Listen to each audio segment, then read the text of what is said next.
ჩვენ ყარადროს ქართულ ენას არ დაივიწყებთ. არ დაივიწყებთ. დაივიწყებთ? არა. დაივიწყებთ?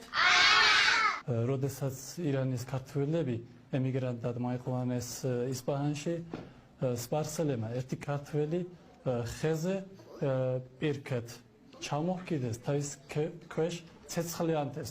უთხრეს შენ ქართული ენა დაივიწყე, მან თქვა თუ მე დამწოთ და მე რა ნაირადად შეიქნეს, ჩემი ქართული ენას არ დაივიწყებ. და ჩვენ თუ ვართ მის ნათესავი და მისი შვილები, დავალებული ვართ ის ქართული ენა დავისწავლოთ.